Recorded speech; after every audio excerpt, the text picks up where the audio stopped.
Welcome back to another Jackrabbit Illustrated podcast, brought to you by our title sponsor, the Kubota dealers of South Dakota. Whether it's tractors, mowers, utility vehicles, construction, or farm equipment, Kubota's got you covered. Now with 9 locations across the state of South Dakota, there's always a dealer nearby. Visit your local Kubota dealer today. Jackrabbit podcasts are also sponsored by Culver's of Brookings in Watertown, the home of the Butterburger, Jackrabbit Central, the best place to get your Jacks gear, and the best sports bar in South Dakota, Cubby Sports Bar and Grill. Without further ado, here is the A-Team.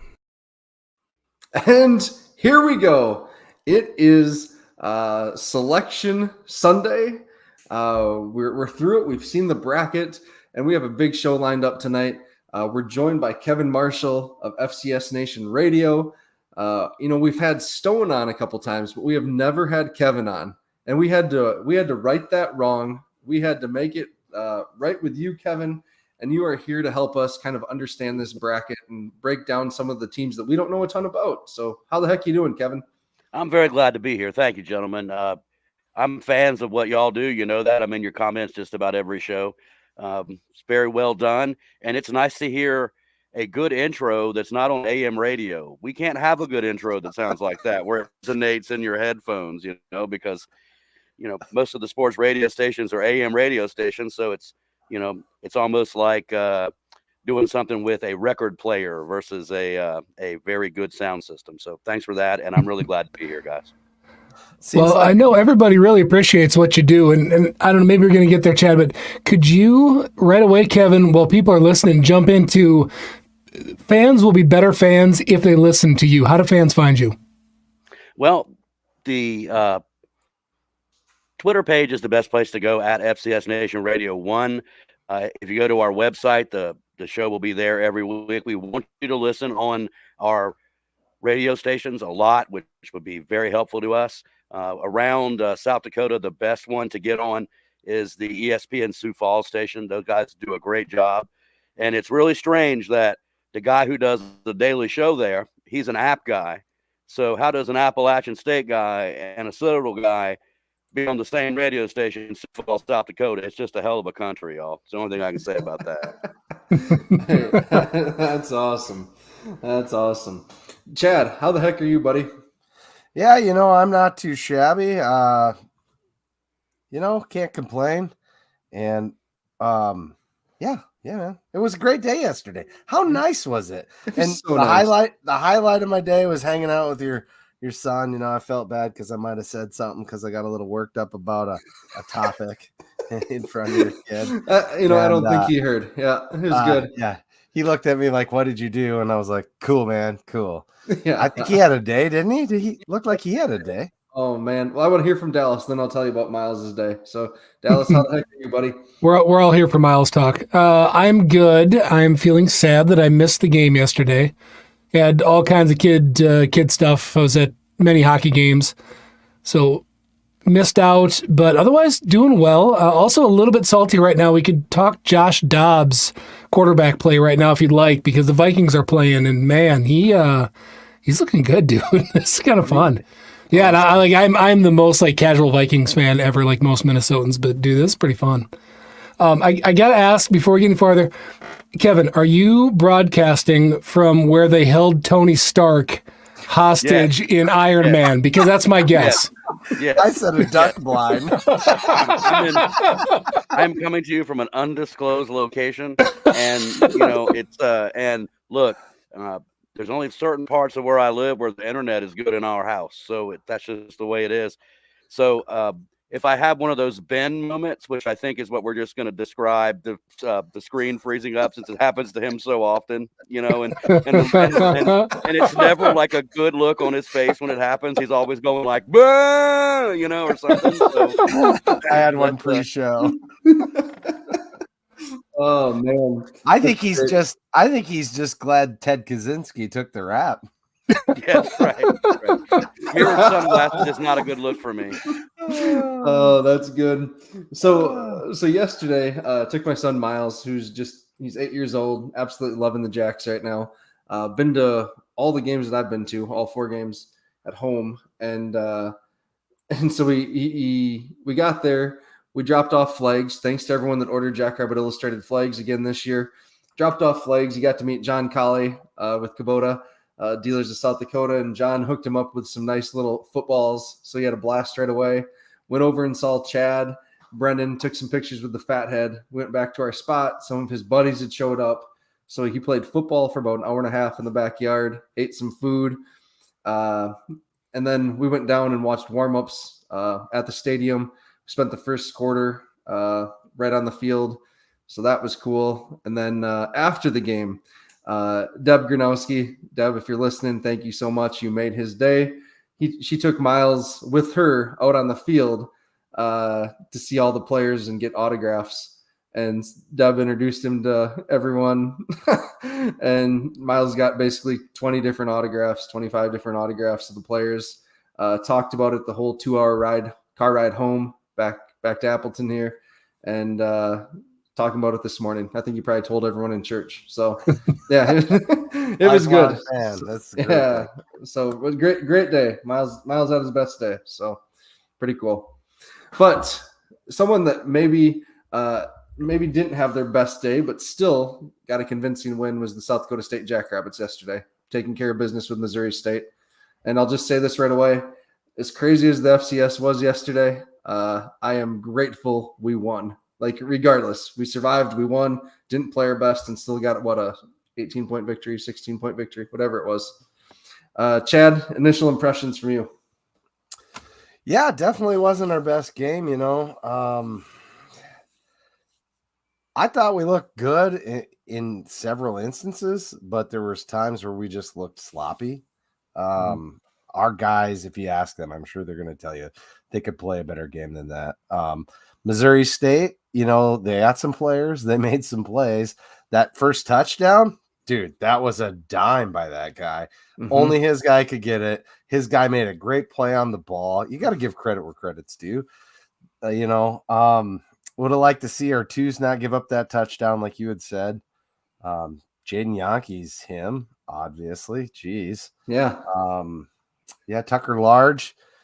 Dude, take the butter gloves off. I don't know what to say. We would have had 2 turnovers if he'd have just caught that. One would have been a pick six, I think. For sure. At least one of them, maybe both. Easier said than done, obviously. Right. I don't have the athleticism to jump in front of the ball, let alone catch it. So who am I to talk? Yeah. Hey, Kevin, someone for you for next year's preseason award kind of stuff. Jordan Peugeot is going to be a player. Dude's if they can get some offensive line help, that guy can sling the ball, man alive. And it's interesting too that you kind of saw them have problems early in the season, although they looked good in their I forget who their big time opponent was, but they hung with them for a while. Was it Kansas or Kansas State? Yeah. One of those two. Yep. And so you would think that with all of the fanfare that Mr. Petrino got there, and then he left like he did.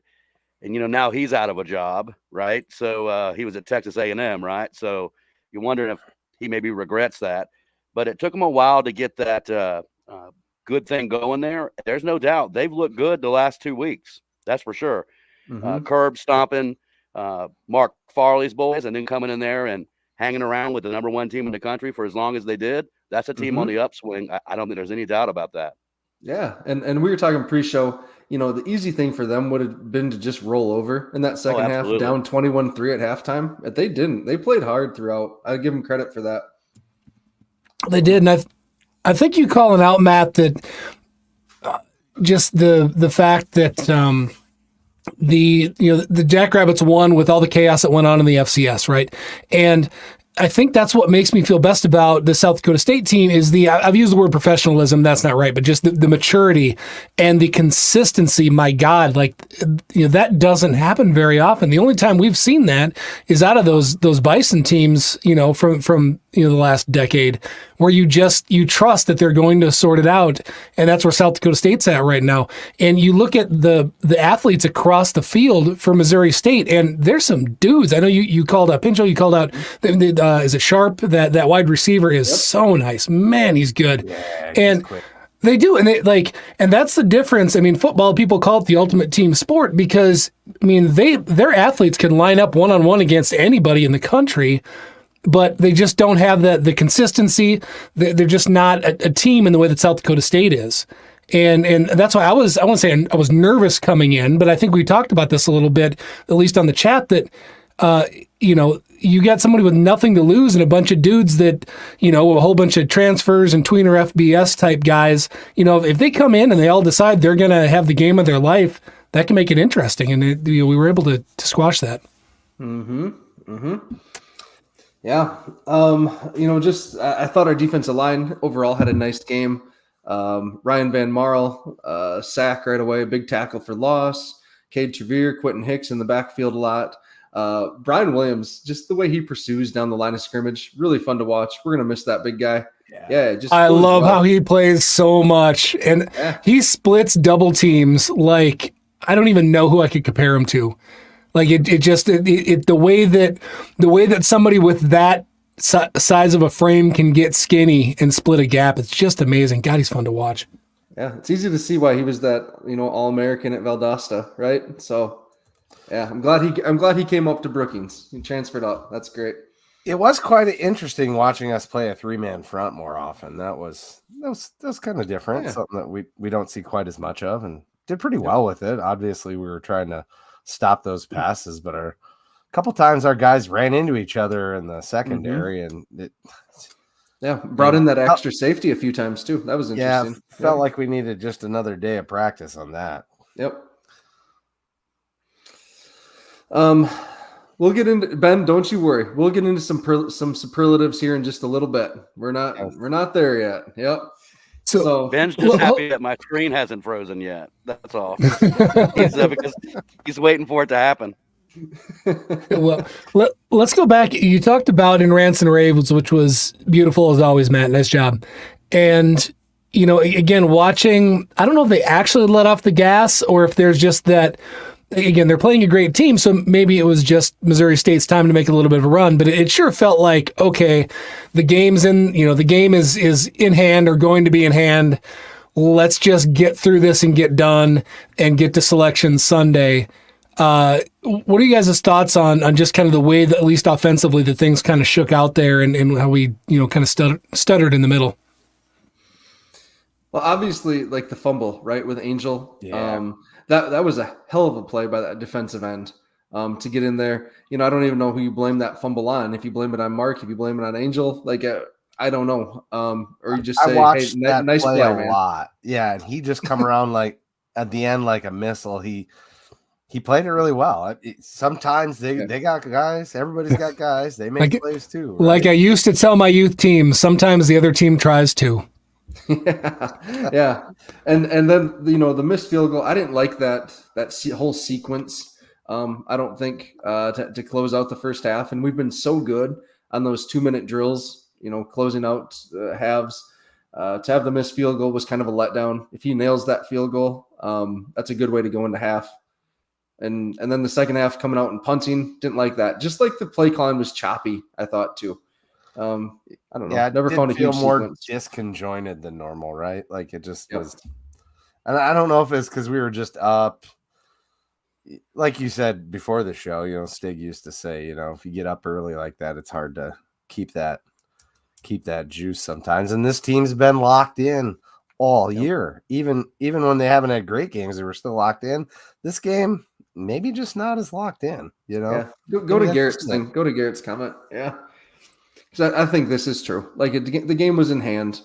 The season goal has been met to go undefeated in regular season, get to the playoffs as the number 1 seed, and then the season really starts, right? This whole second season that they talk about, that we talk about, this has been the goal. And now we're going to actually see, I think these next 4 games, hopefully, right? Like where we're at. So I'm all right. Should we do game balls, guys? We have Kevin on. I really want to talk to Kevin a ton about the bracket, unless there's any more big burning thoughts here.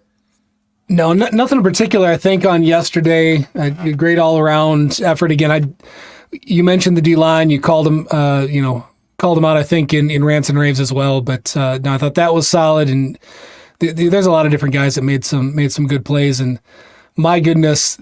I feel bad always talking about the Yankees in the same breath because clearly I don't know if as a Twin, do you get sick of that? I would love to. We should get them on and ask them, like, do you get tired of always being and every time you get brought up? Right? Yeah. But anyway, like, my God, just the performance yesterday, just brilliant. And the ability, like, to just not go down and just look like you're bigger and stronger than anyone that is trying to tackle you. That's, I don't know, it's impressive and gonna miss it. I know we got a few games left here yet, but wow. Yeah. And I don't know if these guys, the Jaden and Jackson, do get sick of the and because they brought out all 700 of their family members again for senior day. They have that many in their immediate family, bud. Yeah. Someone around me, I think it was Jim Poppin, goes, looks like half of Madison's here. So, yeah. All right. So let's do game balls quick here. Let's do it. I'll let you guys go first because everyone knows mine if they read Rants and Raves. So. All right, Dallas, what you got? What do you got? Offense. I do not. Go for it, Chad. No, okay. Well, I think the obvious on offense is Jaden, right? I mean, yeah. I don't know if you haven't checked out the photo they got of him leaping. I know he stepped out of bounds, but go check that photo out on my Twitter. That was so good. Oh man, looks like Superman. I said all he was missing a cape. Goodness sakes. And I know Ron Lowney's talking about my blanket behind me being a cape, but I ain't putting that up, bud. I think it was really cool that the photographer said he learned to take pictures by going to the park and taking pictures of squirrels, which I thought was like, which I thought, well, I was like, that there's all kinds of ways to learn how to do something, but you could have knocked me over with a feather when I read that, when he said, I learned to take pictures by taking pictures of squirrels. That was rad.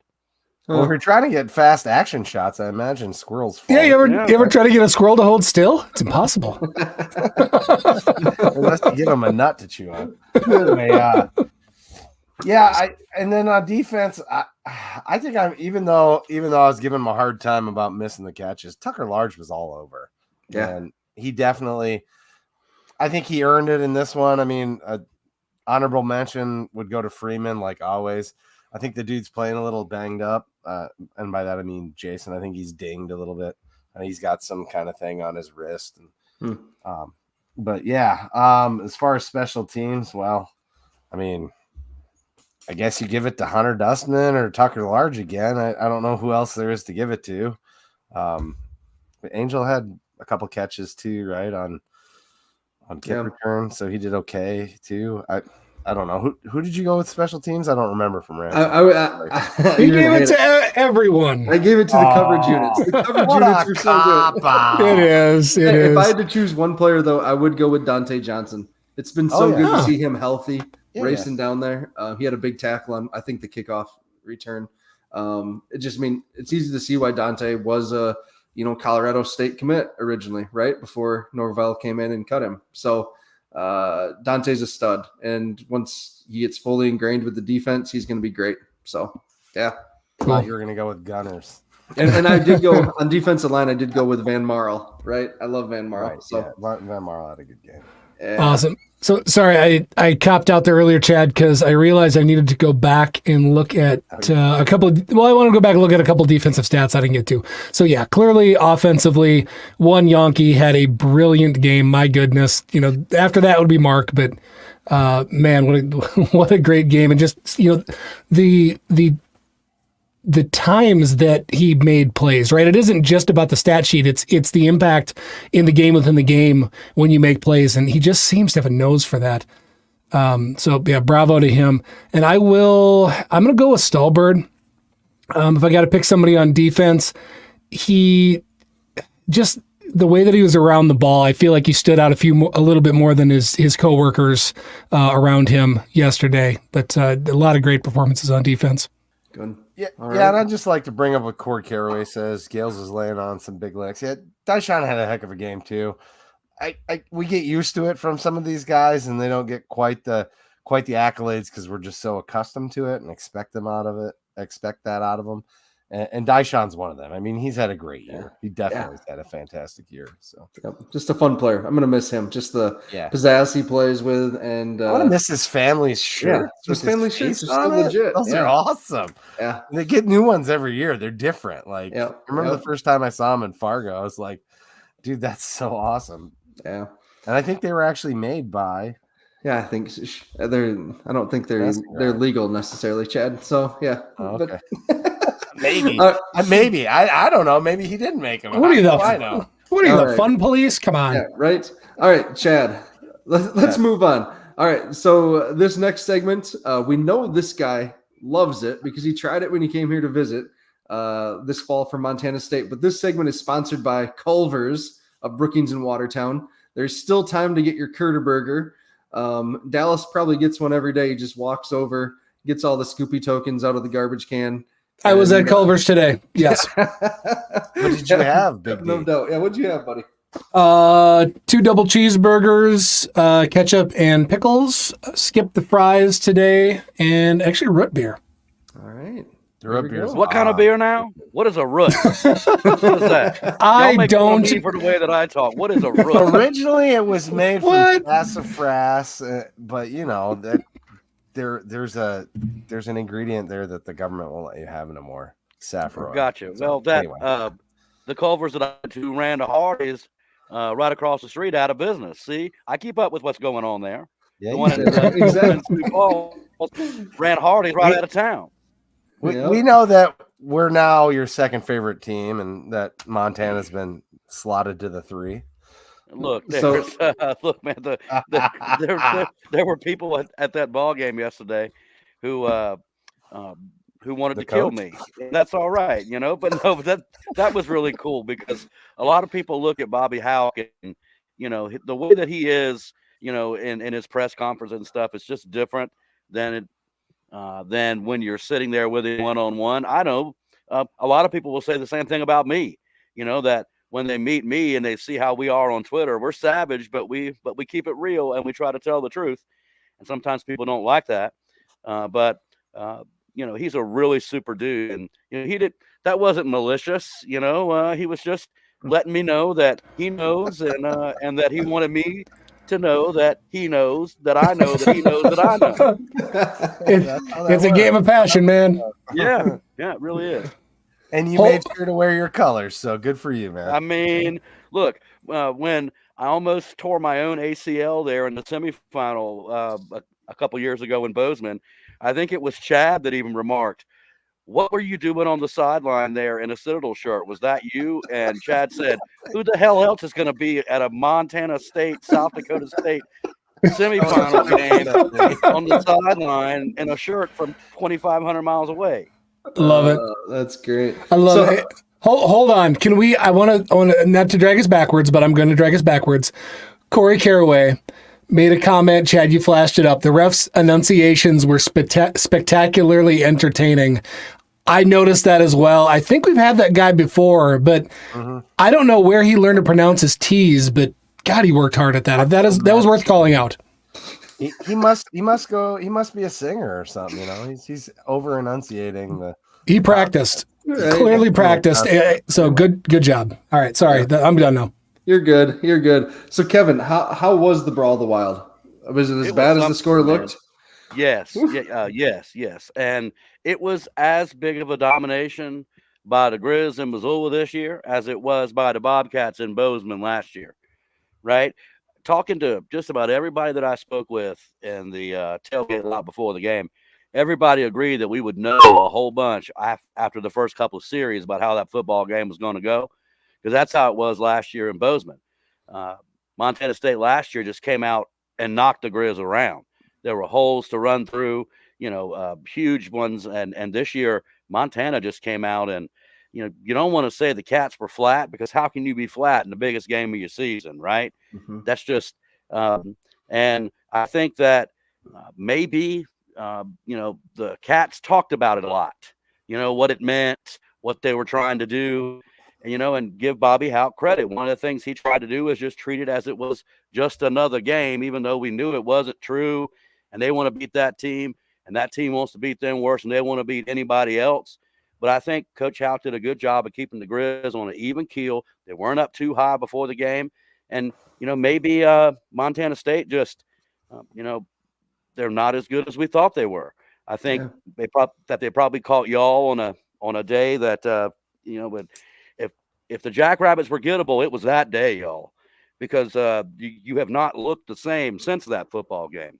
Mm-hmm. So, and maybe how close they did play y'all had a lot to do with keeping them ranked very high, even when their play on the field had some suspect things about it.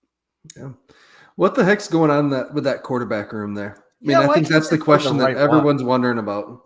It's like they're the only people that don't understand. We've got so there's a theory within our group that Chambers may have had relations with a high administrator's spouse or something, because that is the only, clearly I'm making this up, but that is the only thing we can come up with of why he is not on the field. Man, like I get it. Malott is a great athlete. Stick him at running back or figure out something tricky to do with him. But yeah, I don't know. It doesn't make any sense. Well, Stone likes to say all the time when, you have a situation like this, why aren't they playing this guy? Why are they playing this guy and not this guy as much? That he always likes to say, we're not there at practice. We don't see, what the coaches see on a day-to-day basis. So, most of the time the quarterback controversies are just generally led by fans and by people like us, so that we have something to talk about.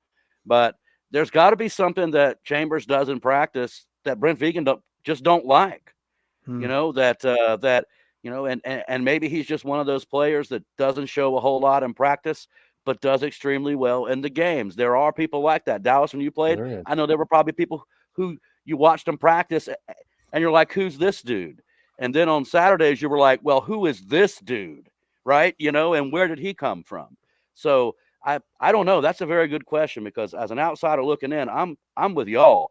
I think your best chance to win if you're the Bobcats is you put Sean Chambers back there, and then you bring in Malott as that change of pace guy for 2-3 series, maybe with 7 or 8 pre-planned plays that now you try to say that fast, pre-planned plays. And the ref could have said it 3 times fast. Right. Well, and that's his package. I don't know why they're not using Chambers. I feel like he gives them the best chance to win.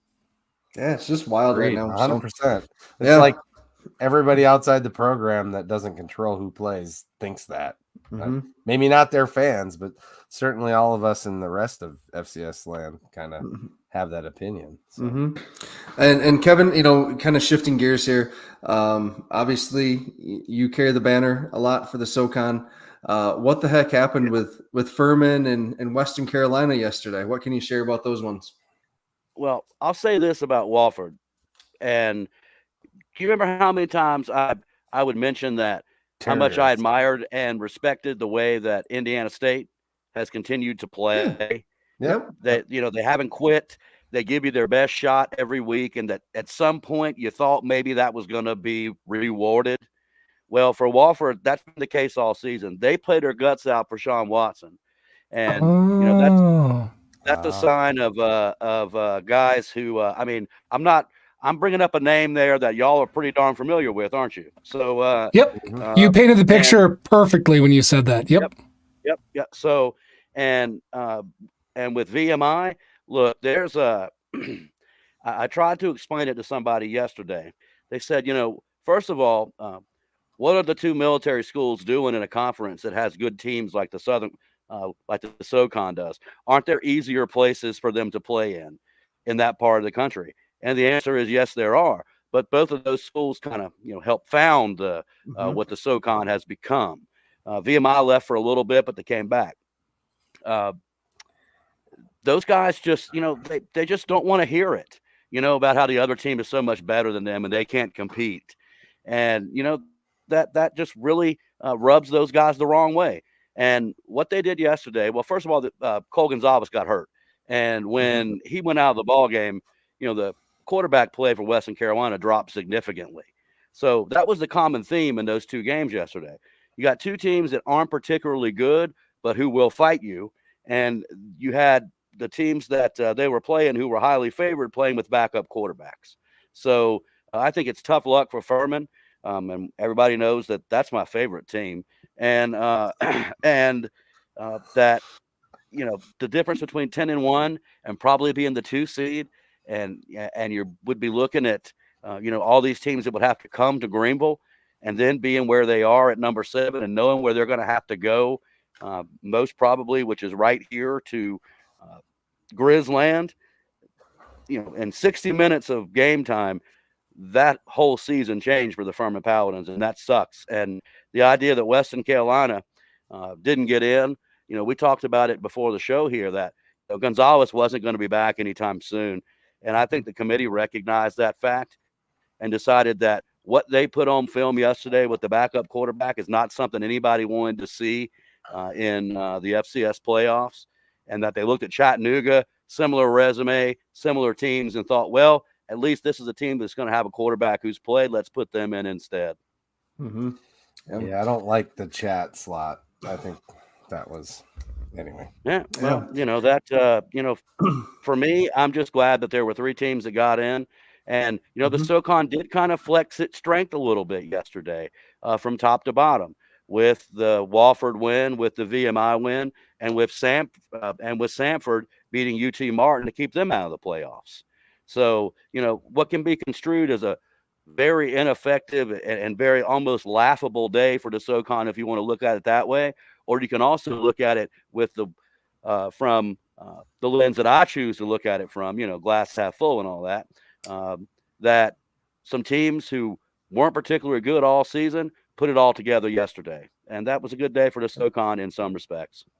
Yep. So how many games did they win in the playoffs?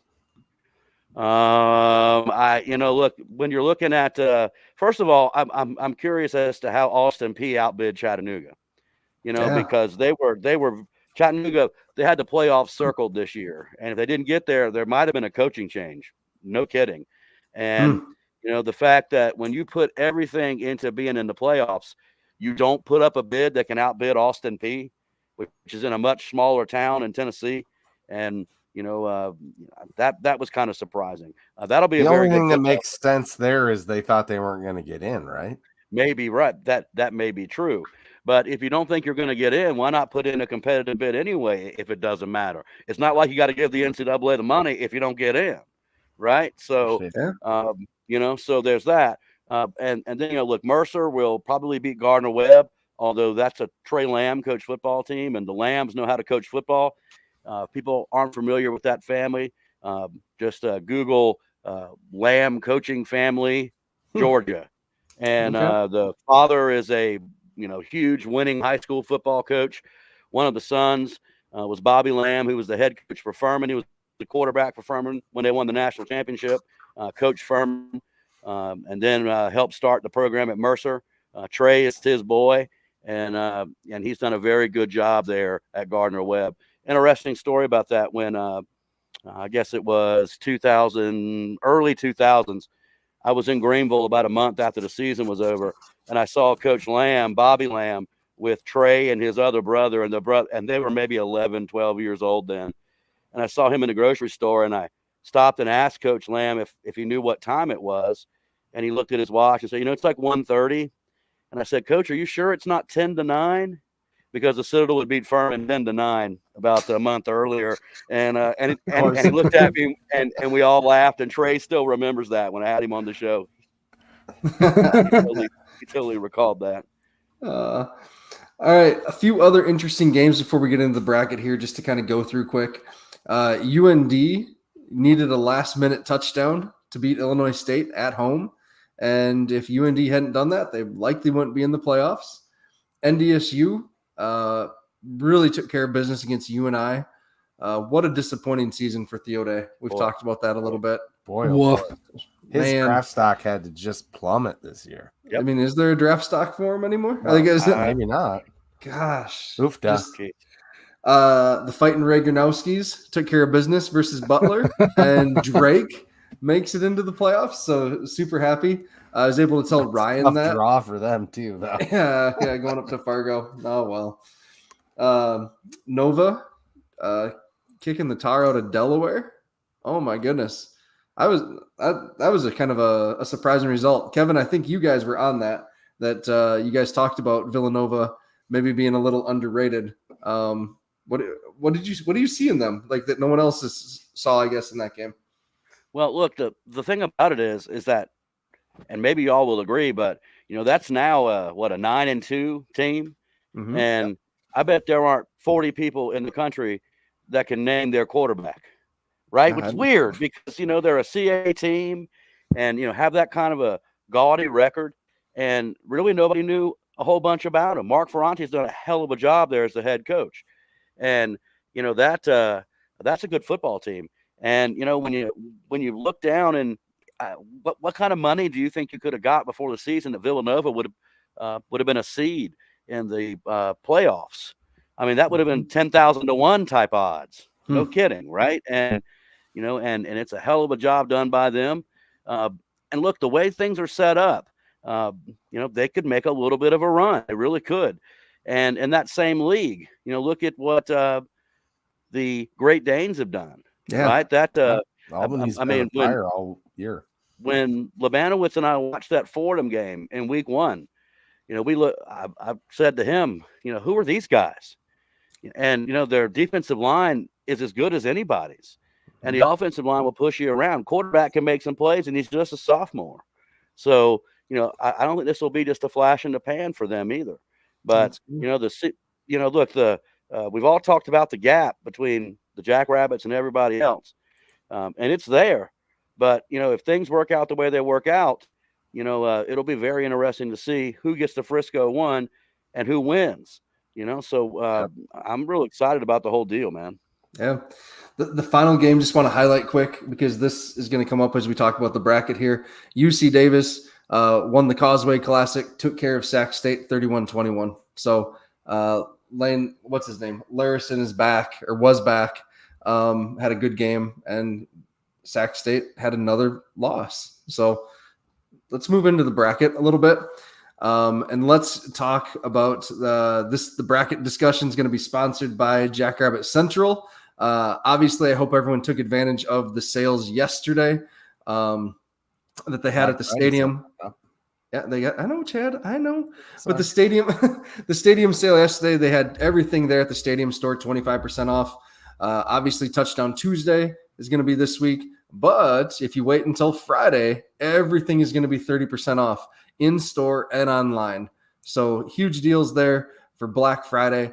Take advantage of it there with Jackrabbit Central and get yourself some Christmas presents for your Jackrabbit fans. So, all right, the bracket. Chad, can you zoom in? I sure can. Just give me a hot second. All right. Oh, let's get left and right here a little bit. All right. All right. And so the SDSU quadrant here, Gardner Webb and Mercer is on that pigtail. Really an interesting game here. Kevin, what are a couple things we can watch for Gardner Webb and Mercer as we watch this week? Look, Mercer is just a solid team. The quarterback is good. Peavy, he's not spectacular, but they have 2 really good wide receivers, and he can get them the ball. And one of the things that you'll notice about Gardner Webb is that they can score a lot of points, with the quickness. But the times that they've run into solid defenses this year, some of them have slowed them down, some of them haven't. I think a lot more has to do with how Gardner Webb does versus what Mercer does. And when you look at what the Bears do on defense, they've got some guys who can run, even on the defensive line. And, the fact that you've got defensive linemen, making plays, running down running backs in the second level who've initially got past them, that's stuff you don't see outside of the league the Jackrabbits play in very often everywhere else, right? I mean, there's guys who can do that. They're a solid team. They're not spectacular, but they'll come in and they'll fight you. They'll give you a good ball game, and I believe they'll probably be favored and beat Gardner Webb. But we won't know until the game is played. But it'll be a very interesting ball game between 2 teams that are definitely on the rise. First time Mercer's ever made the playoffs. This is a huge deal for that entire program. The city of Macon, they wanted it really badly, and they finally got it. I feel like they've finally taken that next step, and Mercer has everything that they need there to be a powerhouse program in the SoCon and nationally. Good coach, good facilities, good recruiting area. Mercer could be a problem for a lot of years to come. That's kind of looking at their rosters quick, just doing a quick overview this afternoon. Both these teams super young overall on their rosters. Yeah. So that was kind of cool. I think you're right, Kevin. Both these programs could be on the rise and ones to watch here for a couple of years. So I'm excited to just sit down and watch this game, learn more about them that way. That's a good point, Matt. I'm just excited to have a couple new opponents. Yeah. Like I'm legitimately pumped to watch this. And I have some familiarity with Mercer. I've popped in and out, watched some of their stuff before. And without any disrespect, I know nothing about Gardner Webb. So I'm excited to do a little bit of research on them this week. I might go back to see if I can catch a couple games here. But yeah, just to get somebody else new coming in, get a chance to learn about somebody else. And it's funny that Mercer winds up playing in, to potentially play us, because they all of a sudden were real noisy on Twitter this last week. I feel like I saw a ton of Mercer stuff lately, right? They were nervous that they weren't going to get in. Gotcha. And so they maybe felt like the best way to try to make that not happen was to break some radio silence with their Twitter account, so well, make some noise. Yeah, and it worked. It worked. Mm-hmm. And yeah, but that's a good team. If they can get there to Brookings, they'll play hard, and whatever the results are will be the results, but it won't be from lack of effort. Okay. All right. Dallas just beat me to it. I'm 100% behind him on wanting to see new teams come. So excited for that. Yep. Moving down the bracket, Duquesne and Youngstown, pigtailed with Villanova. We actually know both of these teams all right? We haven't seen Duquesne for a couple years, but we've met them in the playoffs. We played them in the regular season. Hard-nosed team out of Pittsburgh. A lot of FBS transfers.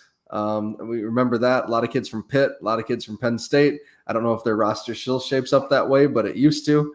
And one of the coolest looking stadiums that I've ever seen. They've got, it looks like a wildfire tower from a national park, like in the middle on the sideline. I absolutely love that thing. Awesome. And we know the Penguins, right? We just saw them 2 weeks ago. Very talented roster, very good skill. Kevin, anything to add on Duquesne? Look, they're a team that, they've been under the radar all season too, right? I mean, I don't think Duquesne has been ranked a single week this season. And generally in the NEC, those teams will at least be receiving votes, if not like 25 or 24, right? So it's kind of odd not to see that. But, they had a very good running back up, what was it, 4 or 5 years ago? Won the Jerry Rice Award, got some looks for Sunday football. So they have talent there. Youngstown will be interesting. Those were another group of people who were very nervous that they were not going to get in. So their fans unleashed a Twitter shitstorm, if I can say that. Yes, they did. And so, hey, good for them. Pod. Yeah. Good for them. I know that those penguin walks that the Jackrabbits did must have really upset them, because they unleashed their crap storm the next week. I thought those were funny as all hell myself. Yeah. And if there are any YSU fans here, Sam Herder brought up a good point. Sam and everyone else on the national beat has zero influence on the selection committee. So you tweeting angry stuff at them about why YSU should be in the playoffs. I think every team should be in the playoffs. I think they all should.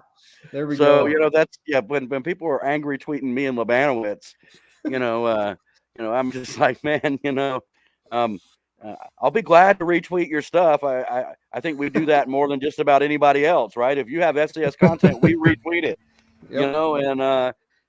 but some of that, I was like, man, even y'all can't believe that, but yeah, good on them. They have fans that care. That's cool.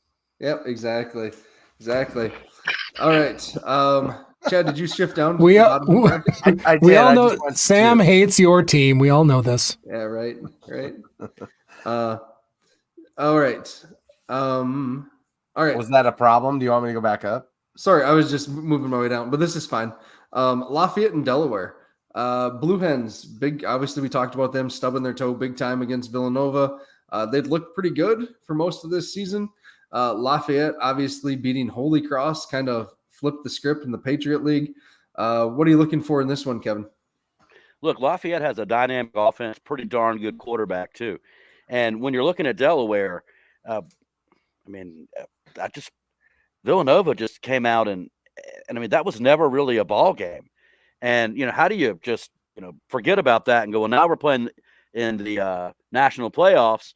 And, there are a lot of teams in this first side here that are playing teams that aren't as good as what Lafayette's going to bring to the table. So, and my view of the Patriot League has changed a whole lot. This time last year, I was getting the angriest DMs in the world from people that had Holy and Cross in the name of their school, and I was like, wow, I didn't know that a school that had Holy and Cross in it could call me so much vile 4-letter words, and question the legitimacy of my birth. Right, and they're calling you a bastard child. Yeah, stuff like Kev ain't got no daddy, stuff like that, and but Lafayette, they're going to bring a lot to the table. It would not shock me if that game is extremely close and if Lafayette pulls an upset here. I really think that they can get the ball up and down the field, and Delaware's defense has not been all that inspiring lately. Interesting. All right, we've seen Delaware. We've seen Delaware right twice in the playoffs in the last few years. I have never been impressed with them. Just a bunch of kind of fake tough guys. It always seemed like. So, yeah, we'll see. One of y'all in the stands Oh, sorry. Yeah, wasn't that you, Chad? Where they were? That was Brendan. Yeah, ask Brendan about it. Yeah, you know what? And I'm sorry. If I had to try to pick on someone from the JI crew, it wouldn't be Brendan. All right. I could, I would just be like, all right, it'd be like the first day at prison, I imagine, let me see which guy I don't want to mess with. I was going to say. And it would be Brendan. I could probably sucker punch Chad and run away. Dude, I am way faster than you think I am. Okay. That's a bad plan. Chad doesn't want to give up his dessert. Pudding shots? Yeah, pudding shots. All right. Next game is Nichols at Southern Illinois. Really interested in this one in a way. Nichols, right, lost to Sac State early in the season, but beat Incarnate Word down the road there. So that's kind of what got them to the top of the conference. Southern just been up and down. We don't know which Nick Baker we're going to get from week to week. What do we need to know about Nichols, Kevin? That's a team that we just don't know much about. Look, that conference was not the best this year, right? The Southland, I think everybody recognizes that. But you got to give credit where credit is due. They went through it and didn't lose. And, there were a lot of people who were, touting Incarnate Word for a second team from that league. I don't believe that was warranted. The Southland was just not good this year. But Nichols is going to do a couple things. They're going to reflect their head coach, Tim Rebo. Had him on the show a few times over the years. And Nichols has been down for a couple of years, right? And here they are back in the playoffs. So congratulations to those guys. They care down there. And Rebo teams are going to be solid on defense, opportunistic in the passing game, and they're going to try to line up and run the football. And, a good defense and running game tends to go pretty far this time of the year. Yep. Oh, so Nichols has a good defense. I mean, for the Southland, yes, because that league does one thing extremely well. They score points, and Nichols was able to win every single one of those games. So, we'll see. Well, that's where I was going with that too, and the fact that Brendan's not on here and he refers to them only as the Southland without the D because they do not play D. So right. Well, look, Southerners have a tendency to drop words on the or letters on the end of things anyway. Like I'm thinking there's no G on that. I'm drinking, no G on that. But it's interesting that the Southland. Look, when you look at what Incarnate Word was able to do last year, There's quality players in that league. Yep. But the fact that they went down so quickly, it was just, they're Nichols will be a good team. I don't believe they'll go far, though. You think maybe a low-scoring one in this one with Southern Maybe. Illinois' defense too? Yeah. Well, and look, Southern Illinois, every time that they've really run up against a legit defense, they haven't been able to score, right? Mm-hmm. So, it's who are the Salukis? Are they a team that can put up 63 like they did against Western Illinois? Well, then a lot of people put up 63 against Western Illinois. Or are they the team that's going to struggle to get to 17 points? They've done both this year, so and there's so much is predicated with them on Nick Baker. I would just like to see them try to run the ball and play defense, because I know Lebanowitz says this all the time. Their secondary is as good as anybody's. PJ Jules is a Sunday football player, right? The guy makes plays where after it's over, you just kind of go, wow, how did he do that? How did he recover? How's he beat by 5 steps and then knock the ball away, right? I would just like to see them be a little bit more legitimate and not try to be so sexy throwing the football. They probably don't have to against Nichols. Okay. All right, Chad, what do you want to go from here? Sorry, I messed up what you were doing. No, all right. So we got Sac State at North Dakota. I don't think Sac State should be in this field. In my bracket, I had UC Davis over them just based on how that game looked and how Sac State's finishing the season. Sac State just got their doors blown off at Montana and looked like a team that was, I don't know, completely out of control, in my opinion, just with how they were acting in that game. So I don't know. This is in the Alaris Center. I like UND in this one just for how they play at home, even though they're still not playing the best. This is two teams that kind of feel like they're limping into the playoffs, in my opinion. Backing their way in, yeah. Sac is not good, Oh. and just to, watch what Montana did to them. But then again, Montana just kind of did the exact same thing to Montana State. Good but point. This just does not look like the same Sac teams that we're used to seeing out of the Big Sky. They don't do anything particularly well, and let's be kind of frank about it. They don't do anything particularly competently either, right? So it's not like they're just, I have not been impressed with them all season. And in our top 25 poll, they've always been lower than other people have had them all season.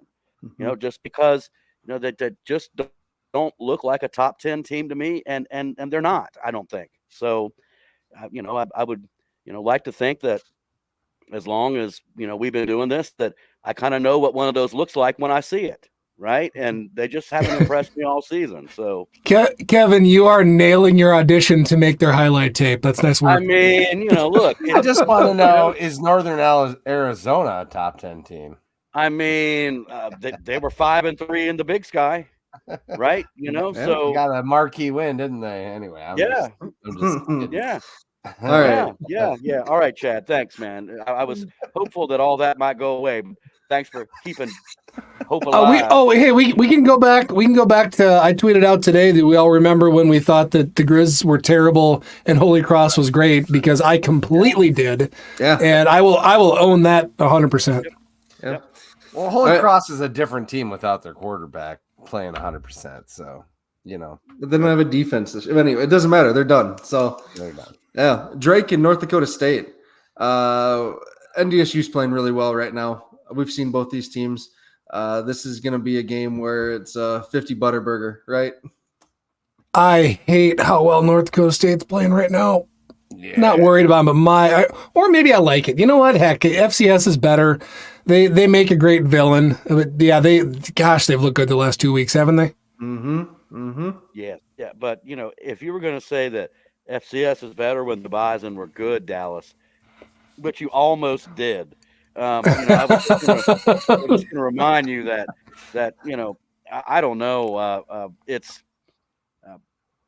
I don't like dynasties, right? And so with doing what I do, it's been difficult for me to be able to hide the fact that I don't really care for dynasties, but I do think for all the people that left them for dead, what did they give up? 3,677 points against the 3 Dakota schools, something like that, right? And there were people who were in Madden should get fired, I think that he showed his mettle and showed what he can do as a coach a little bit, because that team could have easily just fallen apart, right? Very easily, and Yep. they didn't. And Ince was able to keep them together, and he deserves credit for that. Yeah. Oh, and to be clear, I'm not saying that FCS is better with somebody winning 9 of 11. No, that sucked. I didn't care for that. But it's again, they make a good villain, and we'll see what they can do on the other side of the bracket. Yeah. And we like Entz as their coach too, because he doesn't really beat us. Yeah, I bet you do, Chad. I'd forgotten about that. Yeah. All right. That's what I'm here for, Kevin. Next game I'm excited about is this North Carolina Central Richmond game. Yes. Right. Absolutely. MEAC school, Richmond. Don't know a ton about either of these schools. So Kevin, just take it. What do we need to know when we're watching this one? Look, Richmond was another team that was left for dead, right? I mean, you lose to Morgan State and somehow end up in the FCS playoffs with 8 wins. Great job by Russ Huesman at Richmond. This team could have been a team that won 4 games easily. Now, they did have the benefit of a schedule in the CAA that was, not playing the toughest opponents. Go and go to Google and compare who Richmond played in the CAA versus who North Carolina A&T played in the CAA in their first season. And you'll go, wow, this is the same conference? How is that possible? But Richmond is a pretty good team. And look, I know for my North Carolina Central friends, of all the HBCUs, they seem to be one of the ones that interacts with people. There's a lot of their fans. And the guy who does HBCU Nightly does a fine job. Great job. Mm-hmm. And, their quarterback is a dude. Davius Richard is a dude. And for people who don't really watch a lot of MEAC football, I'm hopeful that a lot of people will tune in to ESPN Plus for this game and see Davius Richard play, because you're going to watch this kid play and you're going to go, wow, I wish he was on my team, except for maybe like 2 other teams in this country who'd be like, I'd rather have our guy than this guy. And Richard can really sling it. He's mobile. And it wouldn't surprise me if Central gets past Richmond here. Interesting. That's fun. This is a good question from Garrett. If NCCU gets smoked, does that influence potential at-larges for HBCUs in the future, like what happened to FAMU last year? I sure hope Maybe. That's a good question. Maybe. But, I'm of the opinion, and y'all can disagree with me if you won't, but I'm of the opinion that whatever happened last year to you or to anybody else or anything that happened last year should have absolutely no bearing with what happens this year when you're selecting a playoff field or just trying to decide who's good and who's not. There's got to be a point where, the past doesn't matter and what matters is now. And that's a hard thing for someone who grew up in South Carolina to say. Oh my goodness. I was going to say it's probably about week 4 or 5, but so have we gone through all of these here? No. Got some more I up don't top? think so, have we? I think we got one more, don't we? Oh, Chattanooga and Austin P. Yeah. We talked about that one. No, we talked about that one earlier, but look, that Austin P has run off a lot of wins in a row. Chattanooga may just be suffering from the "we're just happy to be here" disease. Maybe, but their quarterback can sling it.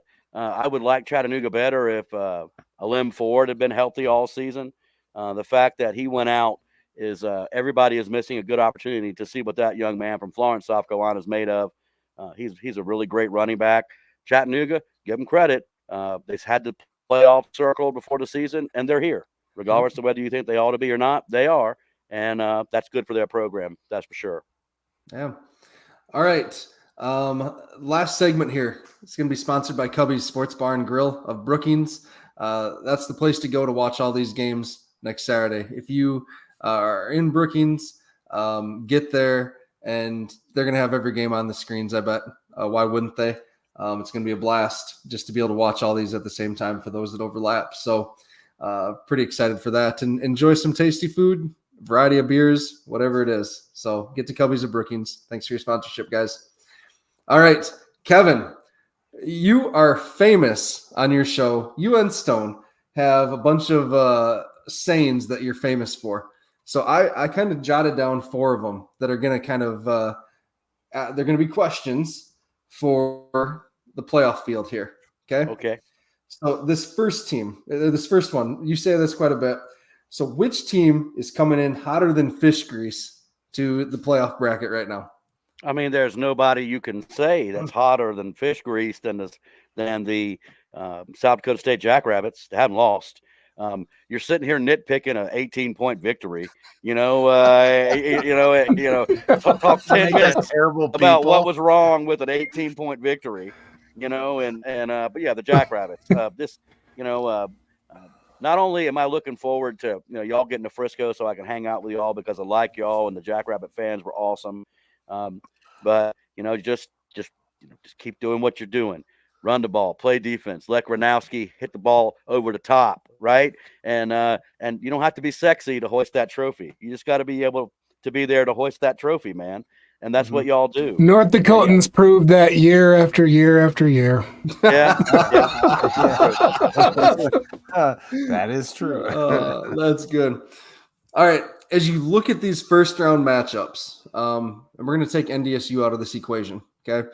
But if we look at these first round matchups, which team is going to beat their opponent's bottom redder than the Devil's Dangler? Well, I think you made me take Drake out of the equation, right? So Yep. I think you'd have to look at what Youngstown is going to do, right? I mean, they should handle Duquesne, right? So, I think that's probably a 48-10 job, probably. So if I had to pick one, it would be that one there. Okay. All right. Chad, any thoughts on that one? No, I ain't got nothing, bud. All right. Kevin, which team is madder than a snake that married a garden hose based on how the bracket fell? I would have to think that when you're talking about who's madder than the snake that married the garden hose, y'all, I don't know. I think probably Delaware. The fact that they could have been extremely in a better place and having to play Lafayette, and also I think you have to look at Furman. They stubbed their toe once against a team that's 24 miles away from them in Walford. And I think when this thing is all said and done, when you look back at what the Furman 2023 football season was, I think the video would be called "What Could Have Been" for the Furman Paladins, because man, the road would have been extremely less difficult if they could have figured out a way to beat those short-haired dogs yesterday. All right. So in honor of your partner Stone here, right? Besides SDSU and Montana, which team are you taking if you only had one left in the chamber? You can take Montana. You know that. You can't take Montana and SDSU. Take Montana. Oh, sorry. I would probably say that that I'm still riding with Montana State, and just because they have the ability to stop your running game, and they have the ability to run the ball. And as the weather gets colder, and and that's something that's going to make a big difference. I'm still not huge believers in the Bobcats, not as much as I was 3 or 4 weeks ago, that's for sure. But that's still a pretty good football team that any Saturday they can put it together and beat anybody in this field. Okay. Thank you. Chad, can you pull up Jim's comment? Yep, just had sure. up. All right. Kevin, can you talk about Alex's lemonade stand a little bit? We've invited you on, and you've been great. Talk to us about what you guys are doing. Look, it's the kind of NIL, I think, that everybody can get behind, right? Northwest Mutual provides the athletes that we have on the list, which you can get from our website, fcsnationradio.com. Alex's lemonade stands in the top right-hand corner. Provides them with a stipend, with a clothing allowance, and they're using their platform to raise money to help cure childhood cancer. Right? This is not, name, image, likeness deal from Jimmy Bob's Used Cars, so this guy can have a '97 Blazer, right? It's 97 Blazer. it's if you can't get behind this, then you're just going to be staunchly against NIL, I think, right? But it's a heck of a charity. It's been partnering up with Northwestern Mutual and Alex's Lemonade Stand has been huge for us. And look, if you have a platform, even if it's as small as what ours is, right? I mean, and you can use what you have and built to help other people have and build their own brand. And if kids with cancer benefit from it, I mean, that's just, I mean, there's been very few things I've entered into in my life with the intentions of, of doing as much good as this can do this year. And then if we can expand it next year to have a lot more players, right? Mm-hmm. So, and a lot more schools involved. So we're very pleased with it, very proud of it. And the support that Jack's Illustrated has shown us, a certain bearded gentleman who roams around with pudding shots, can't reveal who is, but you see, I was going to say can't reveal his identity because he's a pudding shot Santa. And Chad, that's me right here, over here. I'm Santa. Hey, look, it's right here, right there. See that? Can you read? I mean, I know you went down to school in the South, but it says right there. Yeah. So we're very happy with it, and thanks you guys. And I think we're just above $9,000 now. And that's before any of the events of money has been tied in. So we'd like to get to $15,000 or $20,000 this year. If we can do that, that'd be fantastic. Awesome, cool. Dallas, any questions for Kevin here? No, I don't think I've got anything else left. As we went through and covered the bracket, I think that covered everything that I wanted to pick his brain on. Yeah. And there's some cool matchup. I'm excited. The one that you called it out, it was got to pull it back up here for myself. To me, it was at Richmond, NC Central into Albany. That's like the farthest from what we're used to watching that Absolutely. I can pull out of this bracket, right? And I'm going to watch all those games. That sounds great. Yeah. It's a good time of year, man. I like it. Robins Stadium, if you've never seen a Richmond game, Robins Stadium's a pretty little stadium. And Richmond moved from a big old stadium in downtown Richmond, I think it seated like 30,000 to a on-campus facility to where you got to try to get a ticket to a Richmond game. So nice. That's cool. Robins Stadium's a pretty little stadium, and that's going to be a hell of a game. Davius Richard, worth tuning in and watching. You won't be disappointed. Okay. Awesome. Chad, you want to talk about what you pulled up there? Yeah, just these are the athletes that got raising money for the Alex's Lemonade Stand to help kids with cancer. And right now we'll have Mark on here in the next couple of weeks. So, he's down there, I think, with about 575 raised, but he hasn't even been on the show yet. So, we've been kind of saving him for, as we get closer to the title game. But, help out Quentin Hicks. He's I don't want to cause any dissension in the Jackrabbit locker room, right? So I need something to do this week. We're just running with the strategy, run with the lead horse so you win. Right. That's true. That's true. Yeah. Never mind if you hurt that big fella's feelings.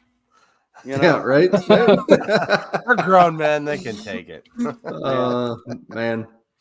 Kevin, this has been phenomenal, my friend. Really has. Thanks for having me, God. Yeah, thank you. This is long overdue, and your insight in this really was what we were absolutely looking for the teams across the country. So I do appreciate you guys a lot. I'm fans. Like I said, I tune in just about everything that you do.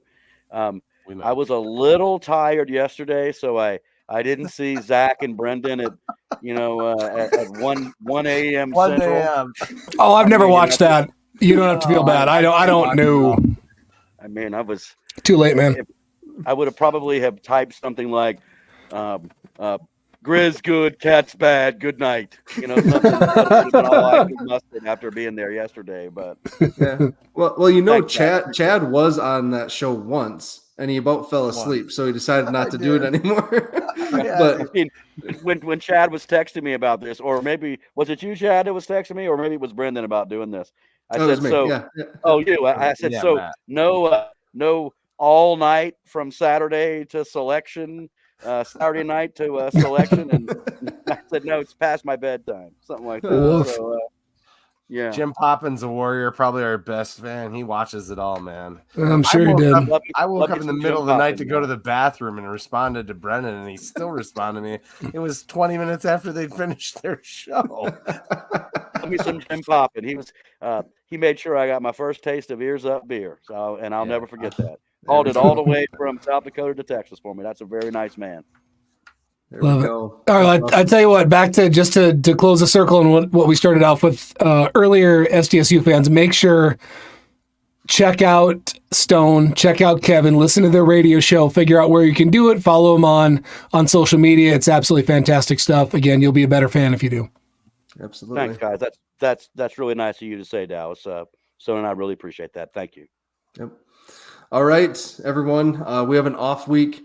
Enjoy the bye. Spend time with your family. Enjoy Thanksgiving, and then tune in on Saturday to watch some awesome football from across the country. And then, the Jacks play right on December 2nd. Find some friends, get some tickets. They're affordable. It's going to be cold, so dress warm. Stop by the book club. They'll take care of you. Just type in book club Brookings, South Dakota, and on Google Maps, and it'll take you right to it. Do I get to do the thing? Can I do the thing too? You Can I do the thing? Yeah. do it with us. Yeah, well, All right. you can Just lead us. Just say Lead us. when. Go Just say ahead. when. All right. Go big. Go blue. Go, You got Let's to go. go first too. we didn't practice. Say go big and go blue. Go ahead. Take two. Go big. Go blue. Go Jacks, buddy. Jack.